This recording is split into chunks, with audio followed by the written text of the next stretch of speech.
1992 წლის 14 აგვისტო ეს ის თარიღია, როდესაც აფხაზეთის ომი დაიწყო. 13 თვე და 13 დღე გაგრძელდა ეს ომი. 30,000 ქართველი დაიღუპა და 300,000 ადამიანი დევნილად იქცა. ჩვენ ვიმყოფებით ლაგოდეხის მუნიციპალიტეტის სოფელ ბაისუბანში, ერთ-ერთ უბანში, სადაც ერთ ქუჩაზე ორი ახალგაზრდა დაიბადა, ერთი 92 წლის აფხაზეთის ომს ემსხვერპლა, მეორე 2008 წლის აგვისტოს ომში დაიკარგა. დღეს ვიმყოფებით შენგელი ნოზაძის სახლში და დღეს მისი დედა იქნება ჩვენი მასპინძელი ქალბატონი ვარა ნოზაძე, რომელიც თავის შვილის შესახებ მოგვიყვება ისტორიას. ორმეს მადლობა უნდა გადაგიხადო პირველ რიგში, რომ დამთავრდი ჩაწერაზე. მე თვითონ არ გავიწოდება ჩემი. ძნელი არის საკუთარ შვილზე საუბარი, მაგრამ ნუ რას ვიზავთ, ეს ჩვენი ისტორია არის. შენგელი ნოზაძე, თქვენი შვილი.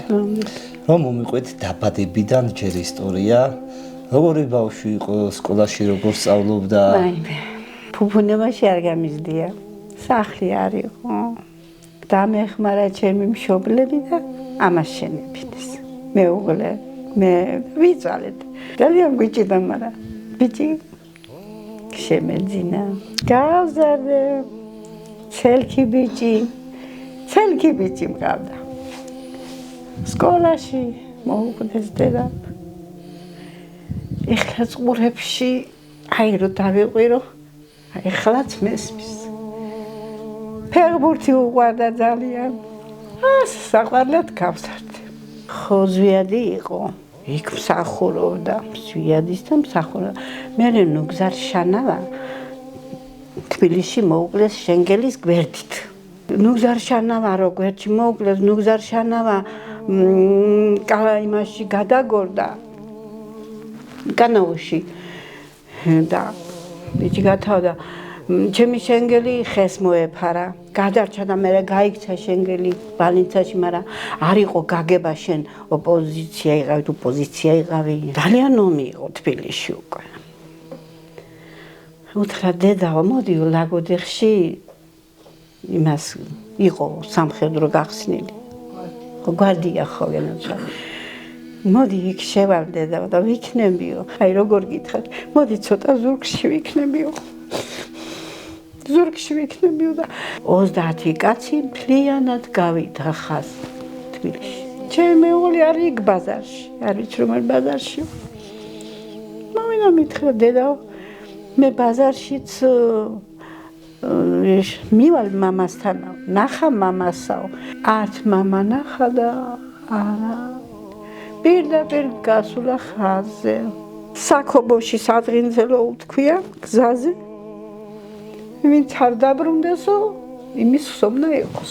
ინფორმაცია როდის მოგაწოდეს, რამდენი ხანი იყო ეს პერიოდი, როცა მომივიდა გენაცვალე ედვარდ შევარდნაძედან, აი მხევა თეთრი ბლოკნოტი.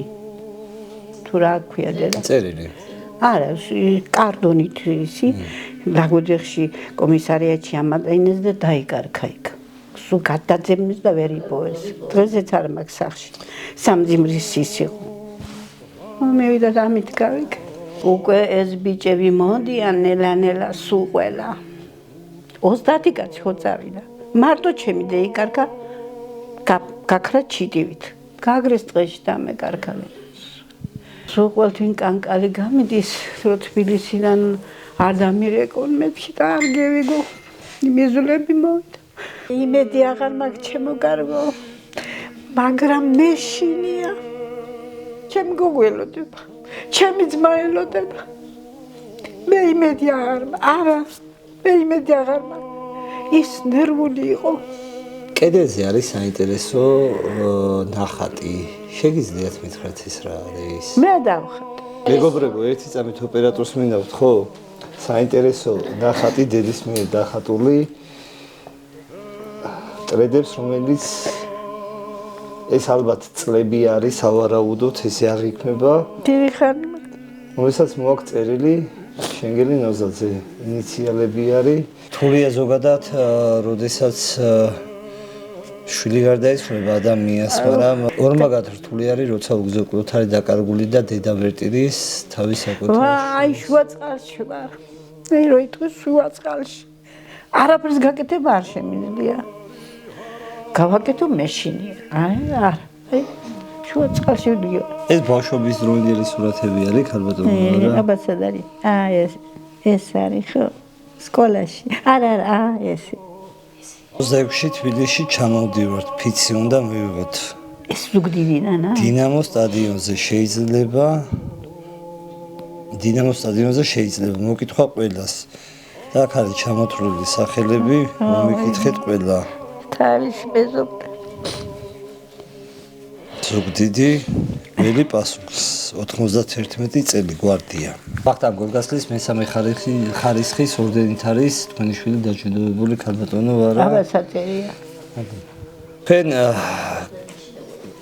გმირი დედაბრძანდებით გმირი შვილის თული არის, ძნელი არის, მაგრამ ჩვენი ისტორიიდან გამომდინარე საქართველოს ისტორია რო გადავხედოთ სუბძოლებში იყო და ზუსტად თქვენაირი დედების დამსახურება იშვილის აღზრდა, რომელიც საქართველოს და ჩვენი სამშობლო დაიცვა და დაიცავენ მომავალში აუცილებლად.